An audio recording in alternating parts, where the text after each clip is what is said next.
Activez vos synapses, poussez la porte du labo des savoirs et entrez dans un monde de science et d'expérience. C'est le labo des savoirs.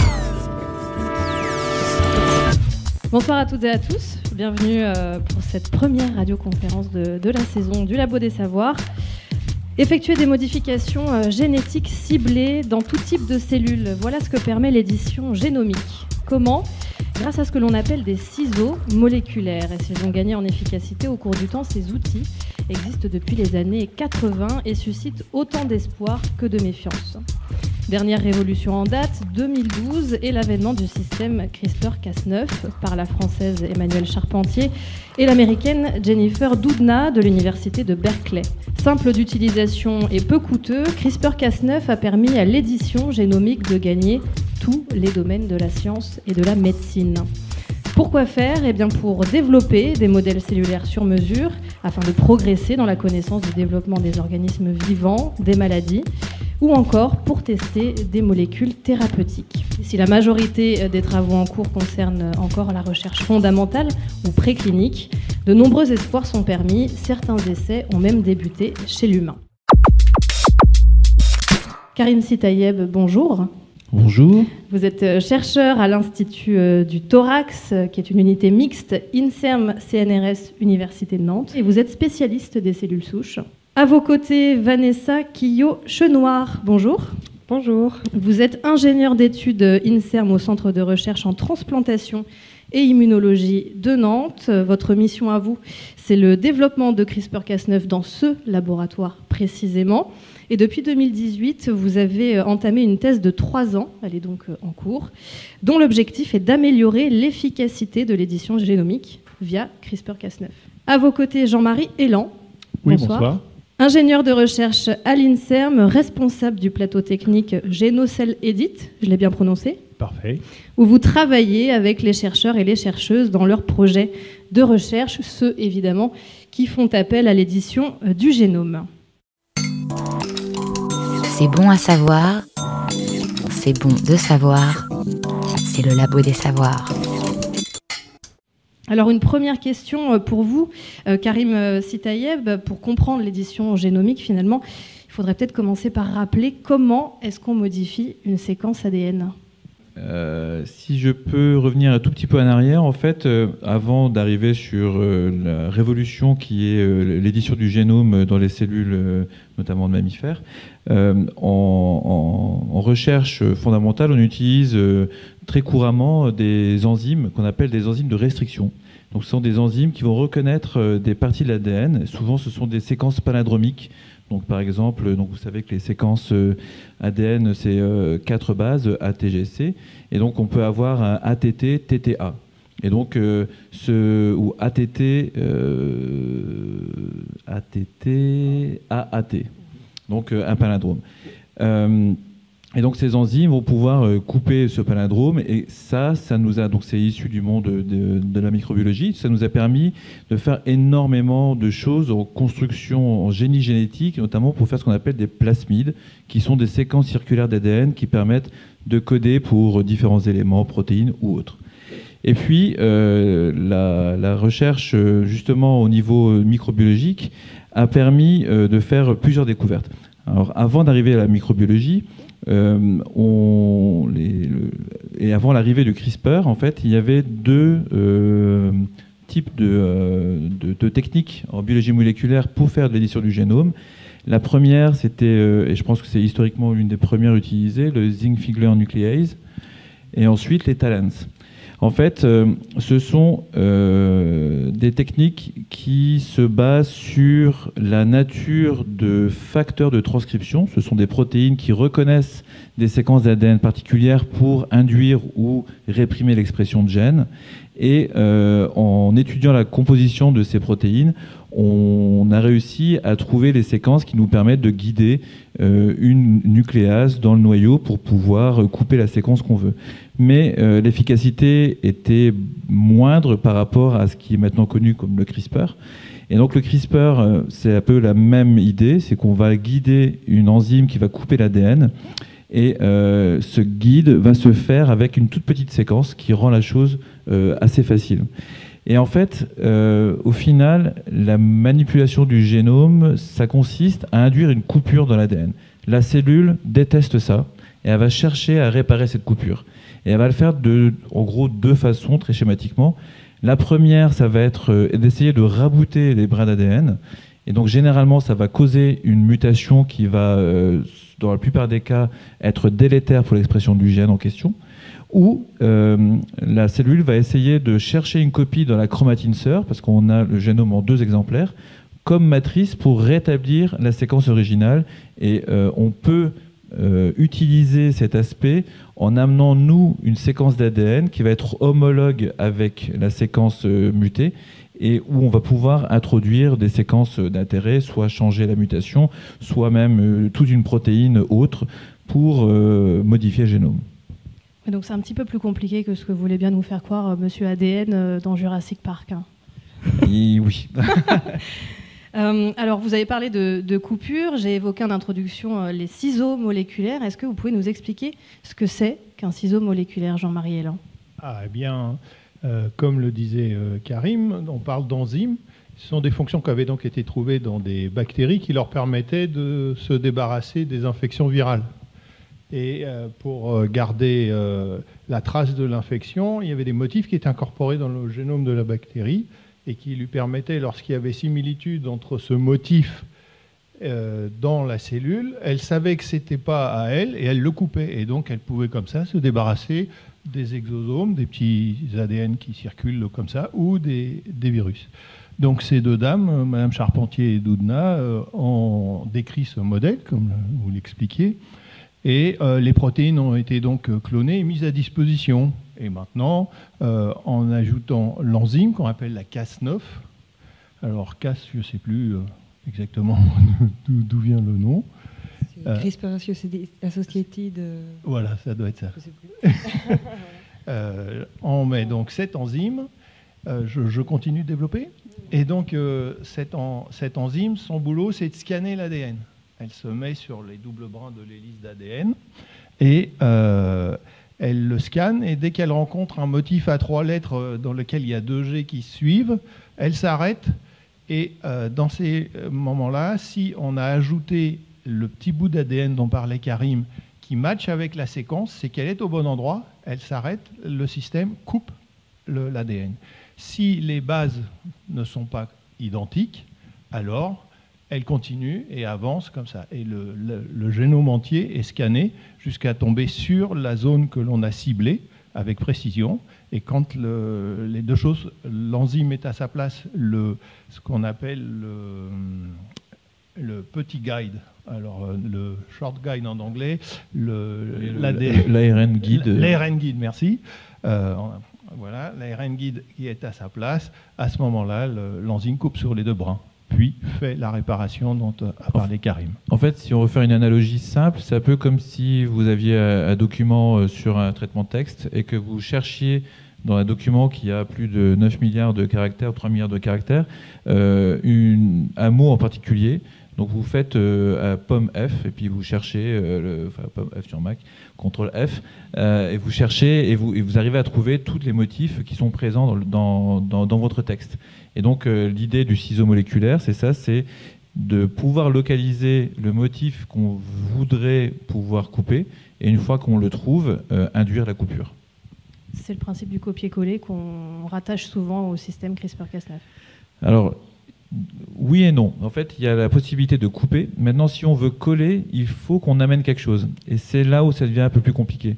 Nous, au laboratoire, par exemple, on essaye, donc on fait les 2 possibilités. Donc, soit on induit ce qu'on appelle des KO, c'est-à-dire qu'on fait la coupure et on laisse la cellule générer une erreur, auquel cas on a une invalidation de la gène, soit on aimerait remplacer la séquence pour ajouter une mutation et mimer une maladie. Et dans ce cas, il faut qu'on amène quelque chose en plus dans la cellule qui porte cette séquence qui va être intégrée. Et si on veut retrouver ensuite les cellules qui ont bien intégré cette séquence, c'est plus compliqué parce que c'est un événement qui arrive plus rarement. Et donc, c'est pas facile d'obtenir une population pure de cellules qui va avoir le fameux collé. Alors, il existe plusieurs types de ciseaux moléculaires, 4. si mes informations sont exactes. Quel est leur rôle à ces ciseaux moléculaires et est-ce que l'objectif c'est de s'adapter à différents types de cellules, donc qu'elles soient humaines, végétales, animales, voilà. Quel est leur rôle à ces différents types de ciseaux moléculaires ? Ces 4 enzymes en fait fonctionnent un petit peu pareil. Le but c'est de couper l'ADN et d'utiliser les mécanismes de réparation naturelle de la cellule pour pouvoir soit faire du chaos comme disait Karim tout à l'heure, donc éteindre un gène, ou faire un copier-coller de ce qui nous intéresse. Et en fait, au fil des découvertes de ces différentes enzymes, on a découvert des enzymes de plus en plus faciles à utiliser et de moins en moins chères en fait. C'est en ça qu'on a eu vraiment des avancées et c'est en ça que CRISPR est vraiment révolutionnaire parce que c'est un outil qui est à la fois très facile à développer, à designer quand on veut faire un projet et à la fois aussi c'est pas très cher puisqu'il n'y a vraiment que 2 composants comme vous expliquez tout à l'heure Karim et Jean-Marie, il n'y a vraiment que l'enzyme en tant que telle et un petit guide d'ARN. Et si jamais on veut faire un collé, un petit bout d'ADN en plus. Donc c'est quelque chose de très basique, alors que c'est vrai que sur les précédentes, genre par exemple les thalènes ou autres, c'était vraiment des choses très compliquées où il fallait faire de la synthèse de protéines très complexes, associer différents modules pour que ce soit très spécifique et c'était vraiment pas donné à tout le monde, ne serait-ce qu'en expertise et aussi en termes de coût. Ouais, et puis il y avait l'accessibilité. Je me rappelle quand j'étais en stage postdoctoral, il y avait eu l'avènement justement des zinc finger nucléases, donc c'était le premier outil qui permettait de faire de la manipulation de génome. Donc c'était génial, une révolution dans le monde de la biologie moléculaire et de la biologie cellulaire. Et en fait, les personnes qui avaient mis en place ce système avaient posé un brevet qui avait été ensuite exploité par une boîte qui finalement s'est fait racheter par une autre boîte. Et au final, pour faire le design des éléments qui permettent d'utiliser le zinc finger nucléase, ça coûtait plusieurs centaines plusieurs milliers d'euros. Donc ça pouvait être de 4 à 6 000 euros pour faire un design. Généralement, on en fait plusieurs. Donc c'était très inaccessible financièrement. Lorsque les talents sont arrivés, donc c'est un peu le même principe que les zinc finger, ça va être des domaines de protéines qui vont reconnaître une base, donc un domaine va reconnaître le A, un autre domaine va reconnaître le G, un autre le C, un autre le T, et puis on fait suivre ces domaines en fonction de la séquence qu'on veut cibler. Et là, les chercheurs qui ont développé ça l'ont mis en open access. Donc tout le monde avait la possibilité de faire du design en ligne. Donc là, énormément de développement en bioinformatique pour justement faire ces designs et faire soi-même les constructions. Mais c'est des constructions qui sont très grosses et longues à faire. Et le CRISPR, ça a été une simplicité en fait de la manip. C'est une révolution technique plus qu'une énorme découverte finalement. C'est littéralement, ça a ouvert un nouveau monde. Donc il y a le côté technique, mais il y a la découverte en soi, c'était comprendre un peu comment les bactéries réagissent aux attaques virales. Mais l'application a été ça a été l'ouverture d'un nouveau monde. Donc effectivement, il y a la manipulation du génome en soi. Comme le disait Vanessa, les gens ensuite ont muté la protéine Cas9 pour qu'elle ne fasse pas de coupure. Donc ça veut dire qu'on peut l'amener dans le génome où on veut, mais elle ne va pas couper. On peut la fusionner avec des domaines transactivateurs. Donc c'est des domaines qui vont permettre d'induire l'expression d'un gène qu'on cible, celui qu'on veut. On peut ajouter un domaine répresseur, donc qui va éteindre l'expression du gène. On peut ajouter des domaines qui vont forcer le repliement de l'ADN, donc avec des grandes boucles d'ADN qui vont ramener des domaines les uns près des autres. On peut rajouter ce qu'on appelle des étiquettes moléculaires qui nous permettent après d'aller chercher spécifiquement cette séquence par des techniques de biochimie. Il y a l'étiquette fluorescente qui permet de savoir où est la protéine dans le noyau. En fait, l'imagination est notre limite. Et il va y avoir d'autres développements. Le dernier, c'est les Prime Editing Guide RNA. Donc il y avait un prérequis qui pour nous est évident, c'est-à-dire que le génome est entièrement séquencé. C'est-à-dire qu'on connaît toutes les bases de tout le génome. C'est pour ça qu'on est capable de savoir où on va, puisqu'on a le livre avec toutes les lettres entières. Et ça, c'est récent, hein, c'est depuis les années 2000, début des années 2000. Oui. Ça s'affine avec le temps. Voilà. Et donc à partir de là, c'est la base. Et après, effectivement, on a des outils qui aussi permettent d'analyser tout le génome, chercher tous les endroits. Parce que le motif qu'on cherche pour cibler un gène, il peut être présent ou presque identique ailleurs dans le génome. Et donc, c'est des séquences qu'il faudrait éviter, puisqu'elles pourraient couper notre site, les bons ciseaux, Mais en dessous, la toile, elle dépasse un peu et les ciseaux, ils coupent ailleurs sans qu'on le veuille. Donc le design, comme il le précisait, ça consiste à trouver les ciseaux les plus propres qui coupent à un seul endroit si possible. Et s'ils coupent ailleurs, il faut qu'on soit capable d'aller voir s'ils l'ont fait ou pas, puisqu'on est capable de mesurer la coupure. Donc ça, c'est hyper important. Donc c'est ce qu'on appelle des effets hors cible, c'est-à-dire que la facilité d'utilisation de la Cas9 et donc du CRISPR, c'est qu'il nous suffit d'identifier une séquence de 19 nucléotides pour cibler la zone d'intérêt. Mais le problème de la technique, c'est qu'il suffit d'avoir que 19 nucléotides. Et donc sur 3 milliards de bases, ces 19 nucléotides peuvent se retrouver ailleurs, et donc on peut induire des coupures hors cible, et c'est ce qui rend pour l'instant l'utilisation en clinique un peu difficile, c'est d'être sûr que, et là c'est vraiment la bioinformatique qui va permettre d'identifier la séquence adéquate pour laquelle il y a le moins de chances d'avoir statistiquement une coupure hors cible. On y reviendra là-dessus en deuxième partie d'émission.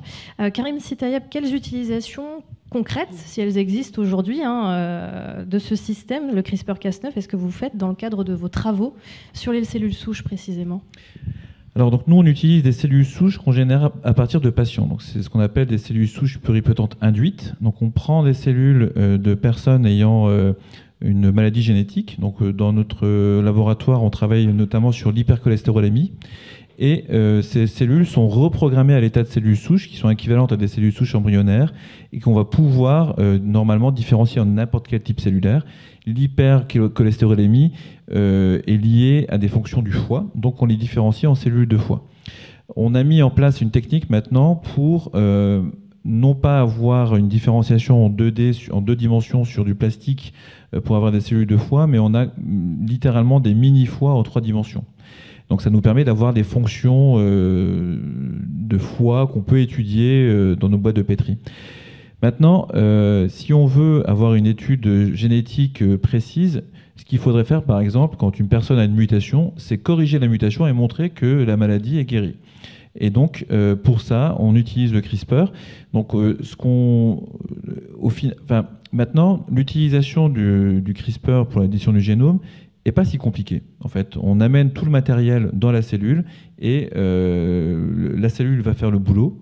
Ensuite, ce qui est compliqué, c'est de récupérer les cellules qui ont fait le boulot, parce que c'est pas efficace à 100%. Il va y avoir énormément de cellules qui auront d'autres choses ou qui n'auront pas fait du tout l'édition voulue. Et pour ça, il y a toute une approche de ce qu'on appelle sous-clonage. Donc, c'est essayer une fois qu'on amène le CRISPR, on laisse les cellules quelques jours et ensuite on les passe dans une machine qui va permettre de prendre les cellules une à une et on va les isoler dans des plaques avec des petits puits. Et donc chaque cellule va ensuite pousser de façon clonale et on va analyser toutes ces cellules pour savoir quelle cellule a eu le bon événement de modification et auquel cas on amplifie ces clones et on les utilise pour pouvoir faire nos expériences. Donc là on est vraiment sur un volet de thérapie génique. Alors, c'est une espèce de thérapie génique vitro. En fait, ça nous permet d'être sûr que la mutation qu'on étudie est bien causale de la maladie. Écoutez la recherche et ses chercheurs au Labo des Savoirs. De retour donc au Labo des Savoirs, Vanessa Quillot-Chenoir, on l'a dit tout à l'heure, CRISPR-Cas9 est perfectible. En octobre dernier, on parlait tout à l'heure de copier-coller, eh bien c'est un traitement de texte complet que dit avoir mis au point l'Américain David Liu. Dans une étude publiée par Nature, il présente un outil capable de modifier le code génétique lettre par lettre, ATCG, vous les avez mentionnés tout à l'heure Karim. Qu'est-ce que ça change concrètement si un tel outil fait ses preuves finalement? Mais c'est vrai qu'en thérapeutique, ça peut être vraiment très intéressant, très utile, puisque c'est vraiment très précis. Et puis en plus, comme on en parlait tout à l'heure, c'est un outil qui est facilement utilisable à moindre coût aussi, donc ça peut être vraiment utilisé dans beaucoup d'applications. Après, en fait, le problème surtout, c'est comme on discutait tout à l'heure, les off-target, comme on appelle ça. Donc c'est en fait ce qu'on n'a pas prévu, mais qui arrive quand même, en fait, tous les effets secondaires qu'on peut avoir, comme pour beaucoup de traitements. Et du coup, il y a eu des études, au départ en fait des CRISPR, il y a eu des études qui ont montré qu'il semblerait qu'il y avait pas mal de off-target, comme on appelle ça. Mais finalement, c'est vrai que petit à petit, les gens reviennent un petit peu là-dessus, parce qu'il y a de plus en plus d'études, on a de plus en plus d'outils, et on s'est rendu compte aussi qu'il y avait eu certaines études qui n'avaient pas pris les bons contrôles, en fait, tout simplement. Puisqu'en fait, naturellement, dans le corps humain ou autre, il y a des mutations en fait spontanées qui se créent au cours de la vie ou dans les cellules au cours de la culture. Et ces mutations, en fait, si on n'a pas pris le bon contrôle, on peut les prendre pour des off-target de nos CRISPR, alors que ce n'est pas le cas. Et c'est ce qu'il y a eu comme problème en fait sur certaines études au départ. Et donc de plus en plus, il y a eu des études poussées avec maintenant ce qu'on appelle le NGS, c'est-à-dire c'est du séquençage au débit où on arrive à regarder vraiment chaque lettre du génome entier, à regarder toutes les zones du génome, et on arrive à se rendre compte vraiment de ce qui se passe ou pas. Et en utilisant les bons contrôles, on se rend compte que finalement il y a moins de off-target quand même que ce qu'on pouvait s'attendre. Mais il y a quand même aussi puisque c'est quand même le problème majeur en fait des CRISPR, il y a quand même eu de plus en plus d'études pour modifier les Cas9 ou même d'autres Cas pour qu'elles soient de plus en plus spécifiques, puisque c'est quand même le problème. Et c'est l'enjeu du coup de l'amélioration de cet outil. Voilà, exactement. C'est l'enjeu majeur pour l'apporter vraiment en clinique. Enfin, ça a commencé, mais voilà, en tout cas, pour vraiment que ça puisse être développé de plus en plus en clinique, c'est vraiment la barrière à franchir, quoi. Et du coup, je vais poser la question assez naïvement, mais a priori, plus on est précis dans l'édition génomique, moins on a de chances d'avoir des off-target, pour reprendre vos termes. Voilà, normalement, c'est le cas. Mais comme on disait, le code génétique contient uniquement 4 bases. Donc c'est vrai que si on prend le guide recherche 19-20 bases à peu près, c'est vrai que sur tout le génome, il peut quand même croire qu'on est au bon endroit, alors que ça n'est pas le cas. Donc en fait, c'est précis. C'est simplement peut-être que soit à la base, ça n'a pas été designé comme il fallait, parce qu'on n'a pas pris en compte qu'il y avait une zone qui avait cette mutation, soit on ne le savait pas, puisque c'est peut-être une mutation spontanée aussi qui a eu lieu à un endroit qui n'était pas prévu et qui ressemble en fait. Juste un petit point, donc pour compléter ce que disait Vanessa, donc ces mutations ponctuelles qui existent, on est tous identiques, on a tous les mêmes gènes, mais ils ont quelques petits motifs différents d'un individu à l'autre. C'est comme ça, la nature a fait, elle ne se trompe pas, elle arrive à avaler. En général, ça code pour les mêmes protéines, mais il y a une variation entre tous les individus qui font des différences mineures, mais il a fallu faire des milliers de génomes humains pour savoir lesquelles étaient les plus fréquentes et d'autres qui sont très rares et certaines qui entraînent certaines maladies, mais il y en a plein qui font absolument aucun effet délétère. Pour compliquer le truc, en fait, même au sein de chaque individu, on vient d'une même cellule qui va se diviser, se spécifier pour donner un individu. Donc la cellule a un génome qui ensuite est partagé sur toutes les cellules de notre corps humain. Et il y a ce qu'on appelle des mutations somatiques. En fait, il peut y avoir des mutations dans nos cellules sanguines qui ne vont pas être présentes dans les cellules de la peau, par exemple. Et donc ça peut générer des biais dans l'analyse du génome, spécifiquement quand on fait la modification de génome. Donc, c'est-à-dire, ce que vous disiez, Jean-Marie Elan, c'est que finalement, toutes les mutations génétiques ne sont pas forcément mauvaises ou ne portent pas à conséquences systématiquement. Ce serait que mutation génétique, on a l'impression qu'on va avoir une queue de lézard qui va pousser. Enfin voilà, on s'imagine plein de choses. Merci la science-fiction, mais pas forcément finalement. Ça fait partie de la théorie de l'évolution que chacun ayant gagné une mutation qui pouvait être bénéfique, l'espèce a dominé d'autres peut-être, mais certainement de nombreuses mutations ne sont pas délétères. Ça, c'est certain. Oui, le génome est tellement vaste qu'il y a vraiment des hotspots où des mutations qui sont maintenant connues vont être liées à des maladies et on identifie, pas tous les jours mais quasi, des mutations qui vont avoir un lien avec une maladie de loin ou de près, ou moins qui peuvent prédire l'arrivée de cette maladie. Il y a une scène dans Bienvenue à Gattaca où justement on voit, j'ai plus le nom de l'actrice, Uma Thurman. Merci. Uma Thurman qui amène un cheveu de Ethan Hawke pour le faire séquencer, donc au niveau de la racine. Et puis ensuite, elle se retrouve avec un rouleau. Et dans le rouleau, elle regarde plein de trucs. Alors j'ai été curieux pour savoir qu'est-ce qu'elle regardait vraiment. Et en fait, si on fait un arrêt sur image et qu'on grossit un peu, on voit des noms de maladies avec les séquences des gènes. Donc il y a par exemple une maladie que j'ai vue étudier dans les papiers, qui est par exemple la déficience en alpha-antitrypsine, une maladie du foie qui atteint les poumons, et on voit ça dans la liste avec d'autres gènes qui sont impliqués dans ces maladies. Donc finalement, l'amélioration de l'outil CRISPR-Cas9 passe avant tout par une étude approfondie des mutations potentielles du génome. C'est bien ça? Si l'application est d'essayer de guérir, oui, il faut absolument qu'on ait les informations. Et ça passe par le séquençage haut débit, toute la bioinformatique qui a un travail monstrueux, qui est un peu loin de ce qu'on fait nous, mais il y a des personnes maintenant formées à ces outils et qui rentrent dans une dimension qui des fois nous dépasse. Alors, on va parler un petit peu des essais cliniques qui ont démarré chez l'humain, principalement sur des maladies monogéniques, mais également en infectiologie ou encore en cancérologie.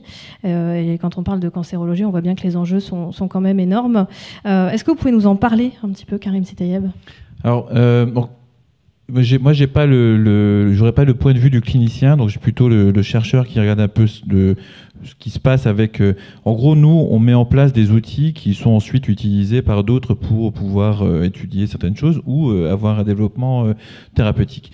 Donc là, récemment, il y a eu une étude publiée sur la modification alors je sais plus, je crois que c'est des cellules T, de l'immunité avec du CRISPR. Donc en fait, des personnes avec, alors j'ai plus exactement le type de cancer qui était développé, je ne sais plus si c'est un cancer sanguin ou si c'était un cancer du sang. Et en fait, les cellules T avaient été retirées de la personne pour pouvoir être modifiées par CRISPR et ensuite réinjectées pour en fait lever des inhibitions qui empêchaient ces cellules d'agir efficacement sur les cellules cancéreuses. Et 3 patients ont été traités, donc 2 avec pour l'instant une stabilisation de leur état et un patient qui a été traité depuis trop peu de temps pour avoir suffisamment de recul sur les effets du traitement. Alors ça se passe quand même là, ce mois-ci, en fait. Oui, c'est tout octobre, récent. Début novembre aux États-Unis. Et il y a exactement. Et donc donc là, on est sur. Donc on n'essaie pas de modifier l'individu. On n'est pas dans ce qu'a fait le chercheur chinois avec la génération de jumelles qui portent des mutations pour empêcher l'entrée du virus du VIH dans les cellules de l'immunité. On est sur une thérapie ciblée avec un but précis.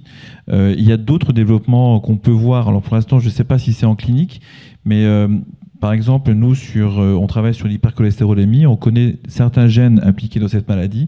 Des gens essaient de développer du CRISPR pour aller muter ce gène et montrer dans des modèles vitraux ou même animaux qu'on a une efficacité d'atteinte dans le foie de vecteurs spécifiques qui amènent le CRISPR pour avoir un effet dans le foie et pas ailleurs. Donc il y a vraiment énormément de stratégies qui se développent et qui vont bientôt arriver en application clinique. Est-ce qu'on peut néanmoins parler d'avancée ou c'est trop tôt? Oui, je pense qu'on peut parler d'avancée. Et puis, en fait, là, pour l'instant, on voit un peu ce qui sort médiatiquement, mais il y a énormément de choses qui bouillonnent de façon sous-jacente et qui vont arriver dans les prochains mois ou prochaines années. Donc, non, il y a clairement une avancée. Et je pense que ce développement technologique, moléculaire, participe grandement à ces avancées. Alors, on a évoqué la Chine, on a évoqué les États-Unis, on a parlé évidemment de la recherche sur l'édition génomique en France. On voit bien qu'il y a quand même trois grands pôles de recherche en la matière qui avancent de façon dissociée ou en tout cas parallèle. Est-ce qu'il y a vraiment de grands écarts de recherche au niveau de la recherche sur cette thématique-là dans le monde ? C'est une question un peu compliquée parce que chaque pays a sa législation et donc pour le point de vue clinique, surtout pour vraiment si on commence à toucher à l'humain, c'est difficile d'avoir quelque chose pour l'instant d'homogène. Mais au sein de la communauté scientifique, il y a une prise de conscience de la puissance de l'outil, des conséquences que peuvent avoir une mauvaise manipulation de ces outils. Et donc il y a un moratoire qui avait été proposé par les scientifiques pour justement avoir une décision concertée sur l'utilisation de ces technologies pour les applications cliniques ou autres, et au niveau international. Et donc après, il y a des équipes scientifiques qui essayent d'aller plus vite que la musique, qui veulent un peu sous la pression, sous une espèce de mode de course à la lune, essayer d'être les premiers à faire les premières choses. Et donc c'est un peu regrettable, mais en tout cas, il y a vraiment une réflexion à plusieurs au niveau international pour essayer de juguler un peu l'utilisation de cet outil puissant et de le faire à bon escient. On a beaucoup entendu parler des ciseaux CRISPR dans les médias. Ce succès est-il mérité ? CRISPR, effectivement, il y a un effet d'annonce qui est tout à fait spectaculaire, qui active l'imaginaire. C'est un outil révolutionnaire pour la biologie moléculaire, pour la recherche médicale. C'est un outil qu'il est très simple d'utiliser et qu'on peut se procurer maintenant de façon commerciale dans les catalogues. Un biohacker a tenté sa chance et utilisé ses ciseaux pour devenir plus musclé. A-t-il réussi ? Alors visiblement, ça n'a pas fonctionné, mais il n'y avait aucune chance que ça fonctionne. C'est très compliqué de pouvoir espérer obtenir un effet thérapeutique en s'injectant un produit comme des CRISPR. Il faudrait que l'outil arrive à rentrer dans les bonnes cellules, qu'il ensuite arrive à rentrer dans le noyau de ces cellules pour arriver à couper le gène. Et dans ce cas-là, je pense qu'il ciblait le gène de la myostatine pour pouvoir faire gonfler ses muscles. Et ensuite que les cellules génétiquement modifiées ne meurent pas. Et donc ce type de démarche est inefficace et un peu futile. Dès 2015, des chercheurs chinois ont pourtant obtenu des résultats intéressants sur l'homme. Alors comment ont-ils fait ? Donc les scientifiques chinois ont effectivement développé les outils CRISPR très rapidement pour des applications thérapeutiques, en essayant déjà au départ de voir comment ils pouvaient l'utiliser dans les maladies génétiques, mais ensuite aussi comment ils pouvaient l'utiliser pour combattre le cancer. Contrairement au biohacker qui s'était injecté directement ces outils moléculaires dans son corps, là il s'agit de prendre les cellules au laboratoire, de les modifier avec ces outils moléculaires et ensuite, une fois qu'on a vérifié qu'elles sont bien modifiées, de les réinjecter aux patients. Donc c'est une garantie d'efficacité, de sécurité pour les premières utilisations de ces outils CRISPR chez l'homme. Depuis, d'autres pays se sont emparés de cet outil et ont commencé des essais cliniques. Alors ça y est, une révolution est en marche. L'utilisation de CRISPR explose complètement dans les laboratoires, mais c'est un concept quand même d'édition du génome qui existe depuis longtemps et il y a déjà des essais cliniques qui sont réalisés grâce à d'autres outils que des CRISPR en Europe ou aux États-Unis qui permettent de faire de l'édition du génome dans du cancer, dans des maladies infectieuses ou des maladies génétiques. Les CRISPR suscitent actuellement beaucoup de faux espoirs. Ça sera certainement des outils thérapeutiques puissants, mais il faut comprendre les façons de les utiliser. Il faut vérifier que ces outils ne sont pas toxiques et il faut les développer comme tout autre produit, comme tout autre médicament. Il y aura beaucoup de développement à faire avant de pouvoir les utiliser correctement. Les voies de la recherche scientifique au Labo des Savoirs. Peut-on vraiment guérir d'un coup de ciseau ? C'est la question qui a été posée à Anne Galli, directrice de recherche INSERM, Canal Détox, qui est donc la chaîne YouTube de l'INSERM. Si vous ne connaissez pas, vous y trouverez plein de contenus intéressants. Anne Galli qui redit, qui réexplique donc effectivement CRISPR n'est pas encore utilisé à 100% de ses capacités et qu'effectivement, avant de penser à développer d'autres systèmes, tâchons de savoir utiliser celui-ci à bon escient. Karim Sitayeb, la génétique, c'est un thème dont s'est emparé depuis très longtemps, la science-fiction, avec plus ou moins de justesse et de fantasmagorie, si je puis dire. Quelle œuvre, parce que je sais que vous êtes féru de science-fiction, quelle œuvre littéraire ou cinématographique, d'après vous, serait la plus proche finalement de la recherche actuelle ? Alors moi j'aurais mon coup de cœur pour deux œuvres. La première cinématographique qu'on a fait référence avant, c'est Bienvenue à Kataka. C'est quand même un film qui est sorti à la fin des années 90. Pour moi, ça a été, quand je l'ai vu, une espèce de révélation sur les déviances qui peuvent subvenir avec ce type de connaissances en fait, et l'impact que ça peut avoir au niveau sociétal. Et puis le génome n'était pas encore séquencé, il n'y avait pas de manipulation du génome humain de façon aussi précise que maintenant, donc ça allait assez loin dans le concept, et en fait quelque part 20 ans après on s'y retrouve. L'autre œuvre que j'affectionne particulièrement, c'est un des tomes en fait c'est dans l'œuvre de Frank Herbert, donc Dune. En fait, dans Dune, désolé s'il y a un spoil, mais un des personnages, Duncan Idaho, en fait, meurt dans le premier tome du film, du livre. Donc, le film va bientôt sortir.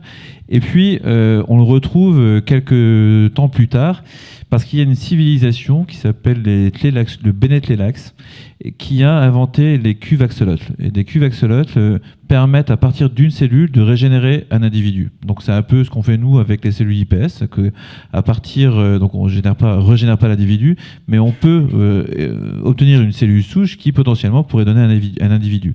Donc déjà il y a cette approche qui est assez, j'ai trouvé ça très novateur. Et puis après, donc le personnage va, en plus de pouvoir être répété comme ça dans l'histoire, va conserver sa mémoire, il va retrouver sa mémoire, donc après il y a tout un impact sur l'histoire. Donc ça c'est un peu les deux œuvres SF pour moi qui sont très parlantes dans ce domaine.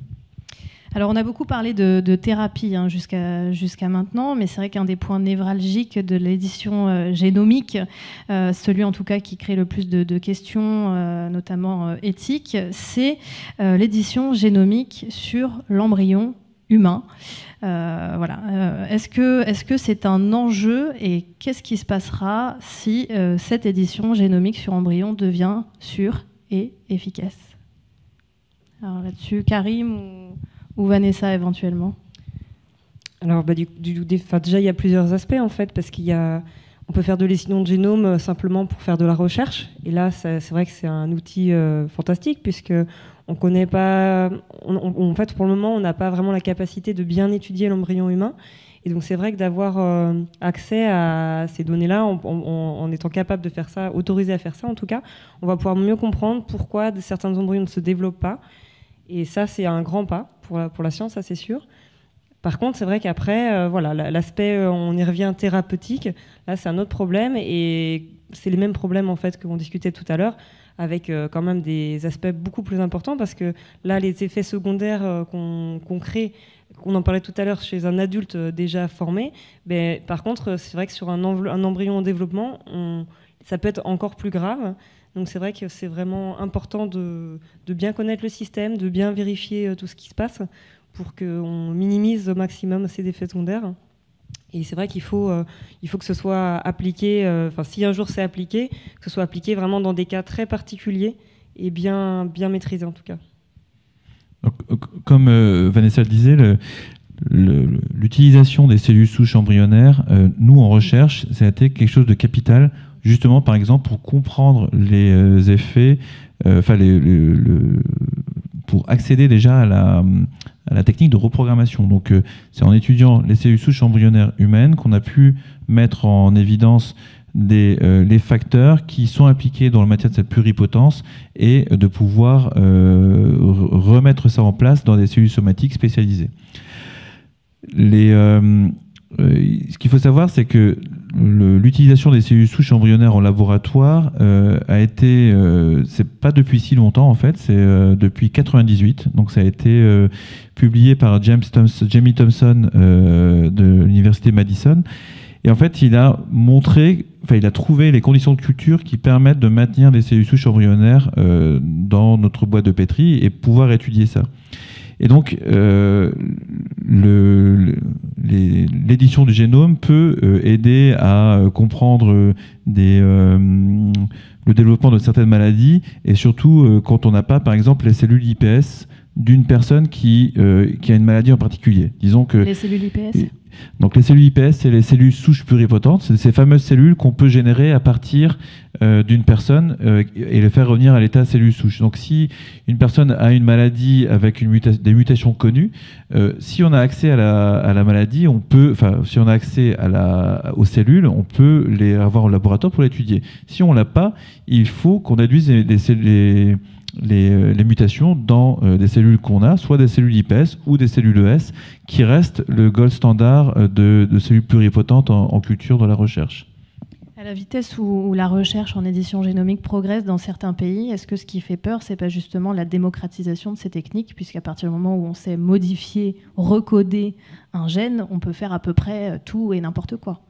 C'est sûr que voilà, c'est le problème, et c'est pour ça que je vous disais tout à l'heure, la communauté scientifique vraiment veut qu'il y ait aussi des barrières pour que les choses soient bien faites, parce que c'est vrai que pour nous scientifiques, s'il y a les personnes en fait qui passent les barrières et qui ne devraient pas, pour nous c'est une mauvaise image, et ce qu'on fait c'est important et on veut que ce soit bien vu par le public, et c'est important que qu'il y ait des règles pour que tout le monde les suive et qu'on puisse avancer dans les règles. Ouais, ce qu'il faut, il faut que ce soit encadré, il faut que ce soit discuté, il faut qu'il y ait un retour sociétal, il faut justement multiplier ces échanges entre les chercheurs et la société. Il faut qu'il y ait des discussions sur bioéthique, donc quels sont les outils qu'on a, quelles sont les possibilités, quand est-ce qu'il faut arrêter les choses, notamment lorsqu'on commence à manipuler les vivants et qu'on génère une personne modifiée. Tous ces aspects en fait, nécessitent d'avoir des garde-fous et de discuter avec des personnes compétentes. Alors en France, justement, l'Assemblée nationale a adopté en octobre dernier, le 15, la loi bioéthique en première lecture. Le législateur s'est donc prononcé sur les tests ADN. Ces derniers doivent se faire uniquement dans un cadre médical ou judiciaire, et les résultats ne peuvent être interprétés, exploités que par un médecin, un ou une médecin habilité. Alors, existe-t-il finalement une réglementation dans le cadre de cette loi bioéthique ou non concernant l'utilisation de l'édition génomique, ou pas du tout? Alors, j'ai une version du texte de loi, et je pense que c'est la version complète, et en cherchant dans le document, j'ai pas trouvé de choses sur l'édition de génome au niveau de l'embryon, mais je pense je sais pas si c'est dans le même texte en fait. Là, ce qui nous touche particulièrement, c'est l'utilisation des cellules souches embryonnaires. Ce qu'il faut savoir, c'est que la plupart des cellules souches embryonnaires qu'on utilise sont des cellules souches qui ont été générées il y a 20 ans, et on ne génère pas de nouvelles cellules souches à partir de fœtus, d'embryons précoces, parce qu'on veut avoir des cellules fraîches. Donc, on utilise ces cellules qui peuvent se maintenir en culture pendant des années, et donc ces outils sont accessibles et très aidants. Maintenant, la législation était très rigoureuse là-dessus, et donc c'était lié à une approbation alors je sais plus c'est quoi l'agence de la biomédecine, pour lequel il faut amener un projet qui montre qu'il n'y a pas d'autre choix que d'utiliser des cellules souches embryonnaires pour pouvoir développer le projet, et donc l'agence de la biomédecine délivre une autorisation pour pouvoir utiliser ces cellules. Maintenant, on peut les utiliser, par exemple, si on a besoin de contrôle. Par exemple, nous, on utilise des cellules IPS. On aimerait avoir des cellules embryonnaires pour, en parallèle, pouvoir contrôler ça avec ce qui est le gold standard. Maintenant, on pourrait les utiliser au laboratoire, et si on les utilise, on avertit l'agence de la biomédecine qu'on utilise ce modèle, et on n'a pas besoin d'avoir une autorisation particulière. Donc pas de réglementation formelle, mais une sorte de charte de bonne conduite tout à fait, à respecter. Ouais. Alors là, je vais peut-être faire réagir également Jean-Marie Elan. En 2016, la CIA, je ne sais pas si vous le saviez, mais en 2016, la CIA, donc aux États-Unis, a déclaré CRISPR-Cas arme de destruction massive potentielle, compte tenu de sa facilité d'utilisation. Est-ce que c'est exagéré ? De mon point de vue, ça semble un peu exagéré malgré tout. c'est plutôt sur des micro-organismes qu'on pourrait créer facilement des nouveaux variants qui seraient peut-être très dangereux et pour lesquels on ne serait pas préparé à se défendre, parce que les vaccins, tout ça, c'est fait pour les maladies qu'on connaît, mais si on est capable d'inventer des nouveaux virus, effectivement. Mais ça existait avant, ça ne viendrait pas spécialement de CRISPR-Cas9. On l'a dit auparavant, c'est surtout les abus et les dérives qui peuvent être à redouter. Cet individu qui s'injecte lui-même son propre CRISPR, déjà, il connaît que la moitié de les choses, parce que c'est pas comme ça qu'effectivement que ça pouvait marcher. Donc, c'est un inventeur. C'était un étudiant du MIT. Il y a juste pour rebondir, il va y avoir un reportage qui devrait sortir à la fin de l'année ou l'année prochaine, filmé par des Américains, qui initialement s'appelait Code of the Wild, et maintenant je crois que ça va être des Human Game, parce que le nom a été pris par autre chose. Et en fait, dans ce reportage, ils suivent le journaliste qui a levé le lièvre en Chine avec les jumelles, le biohacker qui est un ancien étudiant de George Church, qui est un généticien à Harvard et qui aussi aime beaucoup la polémique autour de l'utilisation du génome, le séquençage récréatif et la manipulation CRISPR, et qui soutient énormément son étudiant biohacker. J'ai une anecdote à ce sujet-là. J'ai été contacté il y a déjà 2-3 ans par un individu qui visiblement avait créé une espèce d'association, alors je ne me rappelle plus très bien, c'était un peu obscur, et qui me demandait si on pouvait mettre au point un kit qui permettra à tout à chacun de faire un CRISPR pour quelque chose sur l'étagère, comme on dit chez nous, en deux shelves. C'est-à-dire par exemple pour changer la couleur de ses yeux, voilà, ce genre de choses. C'est ça l'usage récréatif de CRISPR. Oui. Et franchement, j'ai été étonné que quelqu'un puisse concevoir lui-même d'essayer de se dire je vais vendre des kits à grand public. Donc ce fameux biohacker en fait avait commencé à mettre en place ça, des kits pour donc les gens pouvaient commander, et la FDA lui est tombée dessus parce que les effets adverses étaient juste sans commune mesure, et c'était un peu n'importe quoi. On voit bien qu'il existe donc des limites autres qu'éthiques finalement à l'édition génomique, parce qu'on parle beaucoup de législation, d'éthique, etc. Mais bon, il y a quand même des limites techniques qui persistent. Ah oui, il y a des limites techniques parce que nous, on l'utilise en laboratoire, en recherche fondamentale, ou bien en plus appliqué en clinique, avec la connaissance du métier. Donc on sait comment, à quelle dose mélanger les différents éléments, comment les amener dans les cellules, comment vérifier les cellules qui font le bon événement, comment étudier s'il n'y a pas d'autres mutations ailleurs. Enfin, donc il y a tout ça qui est quand même qu'on ne voit pas, mais qui est effectué. C'est des vérifications routinières qui sont effectuées et qui ne sont pas accessibles par une personne lambda qui aimerait pouvoir s'injecter du CRISPR. Également aussi en obstacle technique, c'est vrai qu'on parlait beaucoup donc des deux aspects. On peut faire couper un gène ou insérer quelque chose. Et c'est vrai que pour faire du chaos, comme on dit, couper un gène, c'est relativement efficace dans la plupart des cas. Mais par contre, c'est vrai que l'enjeu majeur, là, c'est déjà en fondamental, où il faut déjà faire des progrès, c'est aussi pour insérer vraiment des grands fragments. Là, c'est quelque chose qui reste assez difficile à faire. On y arrive, mais avec des taux d'efficacité assez bas. Et donc, c'est aussi là-dessus que travaille beaucoup la communauté scientifique en ce moment.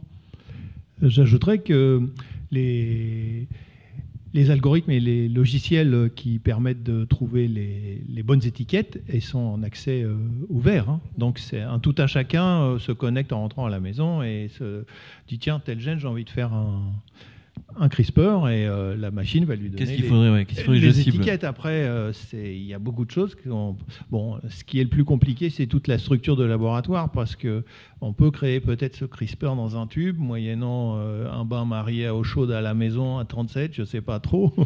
mais bon, c'est quand même un peu plus compliqué que ça chez nous dans nos laboratoires. Et surtout, nous, ce qu'on fait, c'est que quand on l'a créé, comme on l'a dit précédemment, toutes les modifications ne sont pas efficaces ou peuvent être mauvaises. Donc, nous, après, on trie dans tout ça. Si le premier qui fait, il n'a pas les moyens, il ne pourra pas. Et heureusement. Heureusement. Heureusement. Genetics, what can it mean? The ability to perfect the physical and mental characteristics of every unborn child. Of genetic engineering to choose the gene. In the cells of society.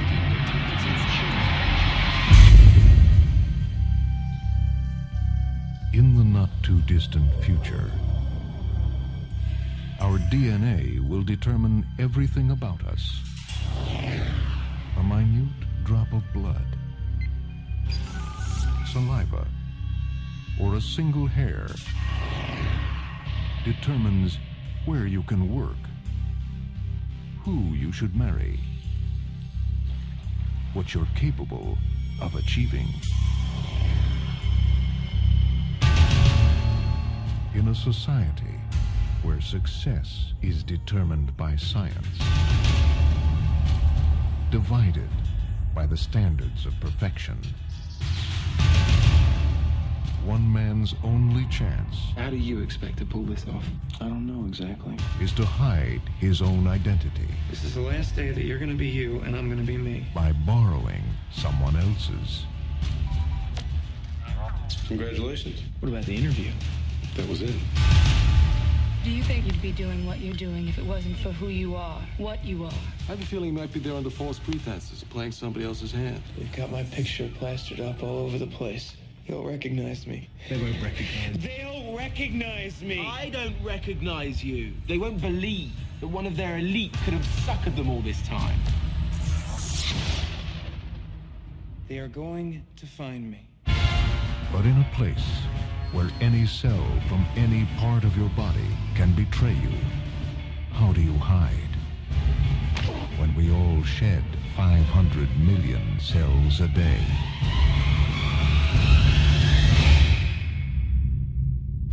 Ethan Hawke, Uma Thurman. Welcome to Gattaca. Il n'y a pas de gêne pour l'esprit humain. Ils sont forts, ces Américains, quand même. Hein. Le Labo des Savoirs, la radio savante. Bien, merci à toutes et à tous d'avoir suivi cette émission. Retrouvez ce contenu et tous les autres sur notre site internet www.labodessavoirs.fr. N'hésitez pas évidemment à commenter ce que vous entendez, ce que vous écoutez, regardez et lisez sur nos réseaux sociaux. Merci à nos invités, évidemment, Karim Sitayeb, Vanessa Quillot-Chenoir et Jean-Marie Elan pour vos éclairages. À la semaine prochaine au Labo des Savoirs.